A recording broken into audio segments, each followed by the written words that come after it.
Unreal conditionals in the past. So up till now, we've talked about using only would have plus the past participle in the result clause.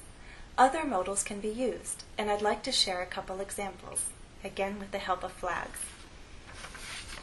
Do you know this one? This is the French flag, the flag of France. I've been to France a few times and I enjoyed myself. I think I might have enjoyed myself more if I had learned to speak better French.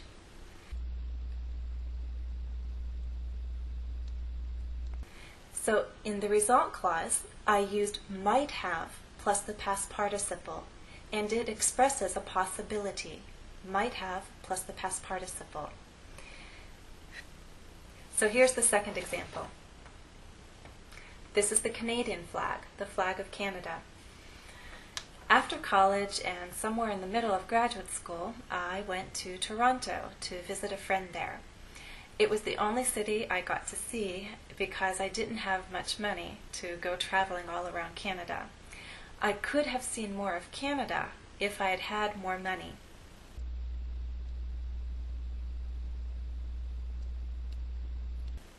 So in this statement, I used could have plus the past participle, again to talk about possibility. Could have plus the past participle can express possibility or ability. So the truth, I wasn't able to see more of Canada. Why? Because I didn't have much money. And note that in that if clause, I had two hads. If I had had more money. To some ears it might sound strange, but it's correct because the past perfect is had plus the past participle. In that statement, my main verb was have, and its past participle is had. So if I had had more money, I could have seen more of Canada. Let's review. Unreal conditionals in the past. These statements show situations that are untrue, meaning they never happened, unreal, meaning they're imaginary, or disappointing, meaning they're regrettable, things that we regret. Let's talk more specifically about those untrue situations. We might use the unreal conditional to emphasize the connection between two events in the past. For example, if I hadn't seen the ad, I wouldn't have found work on a cruise ship. And if I hadn't worked on that cruise ship, I wouldn't have spent time in the Bahamas. As for unreal situations, you want to imagine another possibility. For example, if my childhood home had been Buckingham Palace, I would have had few friends but a lot of room to play. Disappointing situations. You might want to express a regret with an unreal conditional. For example, if I had known Spanish, I would have had more conversations with Mexicans during my trip. Note the order of clauses. The if clause can come first in a statement, or it can follow the result. If I hadn't gone to Russia, I wouldn't have met my husband. I wouldn't have met my husband if I hadn't gone to Russia. Note that the comma is used only when the if clause comes first. If we're speaking, then we pause in place of the comma. Verb tenses. Use the past perfect in the if clause. Examples: if I hadn't gone to Russia, if I had lived in Japan. The past perfect is had plus the past participle. As for verbs in the result clause, most often we use would have plus the past participle. Examples: if I hadn't gone to Russia, I wouldn't have met my husband. I would have learned more Japanese if I had lived in Japan. Note with pronunciation, would have in fast speech sounds like would have. I would have learned more Japanese if I had lived in Japan. Might have plus the past participle expresses an unlikely but possible result. I might have enjoyed myself more in France if I had learned to speak better French. Could have plus the past participle expresses either a possible result or someone's ability. I could have seen more of Canada if I had had more money.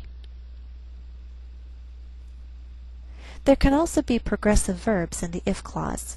Example: If it hadn't been raining, we wouldn't have shared a pleasant walk under the same umbrella.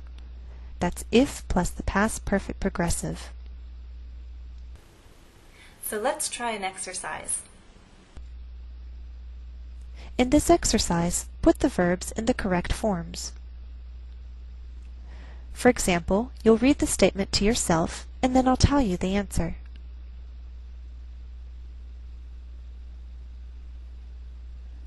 Answer: if Samuel Morse hadn't invented the telegraph, other inventors might not have created the radio, telephone, or television.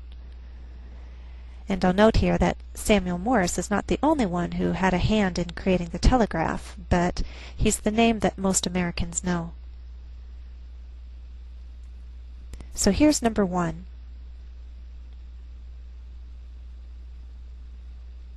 Answer: if the Titanic hadn't hit an iceberg, the ship wouldn't have sunk. 2.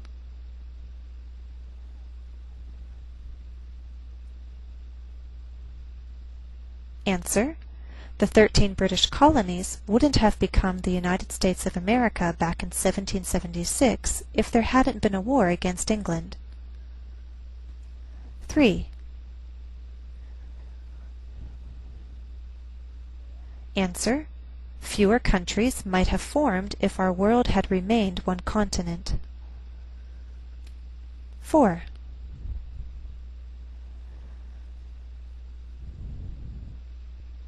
Answer: if intelligent humans had been living at the same time as the dinosaurs, they could have passed on a better understanding of those great creatures to us. 5.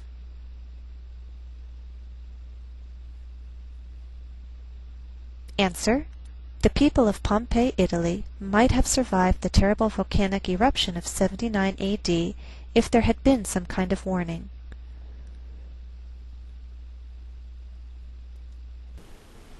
Here's the final exercise.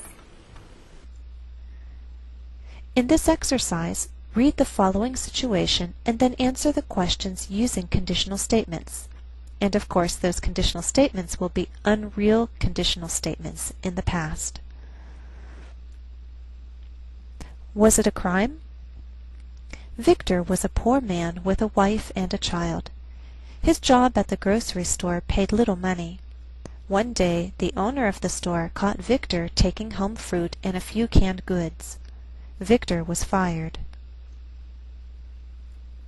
1. If you had been the store owner, would you have fired Victor? 2. If you had been Victor, would you have tried to explain your actions?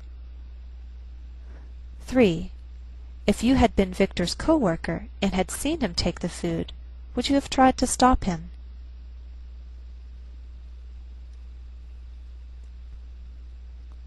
One thing you can do with those statements from the previous exercise is to share them with a friend who's also studying English.